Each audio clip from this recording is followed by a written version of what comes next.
I adopted Molly, Pat adopted Jenny, and of course our nightmare was that if anything happened to either one of us, other family members could come in and challenge our parenting role.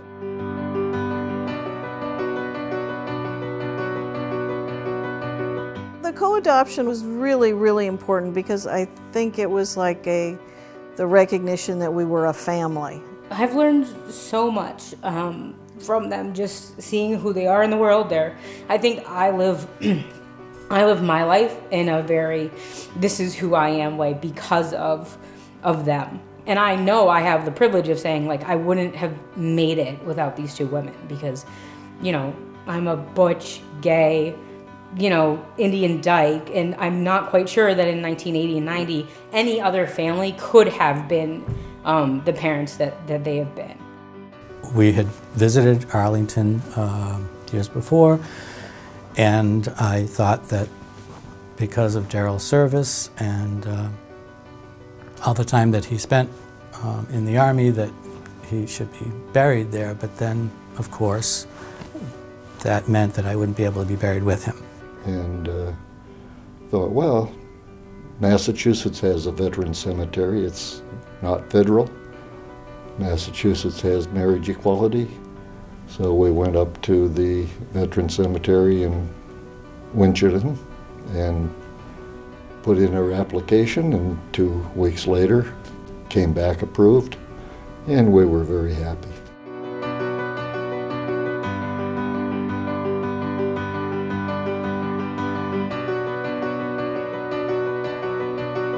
We left Washington, D.C.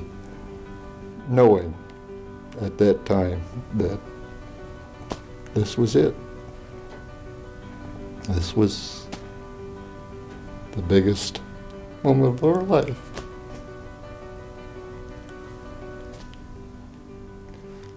I want to thank GLAAD and the Attorney General for that. Me and Naomi actually met on the bus. Immediately we connected and just been literally inseparable ever since. Soon as we got married, we wanted to have kids like immediately.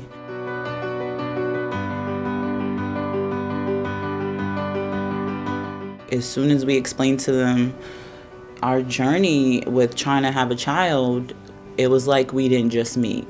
It was like we've all been family all along. It was unbelievable. Like GLAAD in our life is like superheroes for us. Lipodystrophy can be very stigmatizing. The facial wasting that can happen can be very severe and can be a marker that someone has HIV. So it's outing someone as HIV positive when they would rather disclose that or not, like on their own. There are definitely people that have very severe cases of lipodystrophy who like don't go out of the house or have been called names in the street. I've heard like freak or monster. I mean, it's horrible.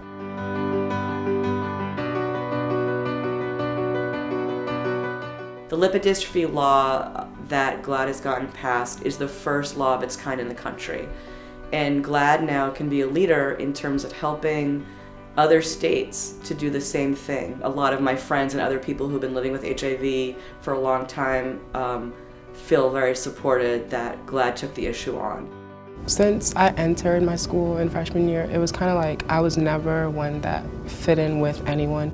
So it was automatically problems with like staff, students from the get-go.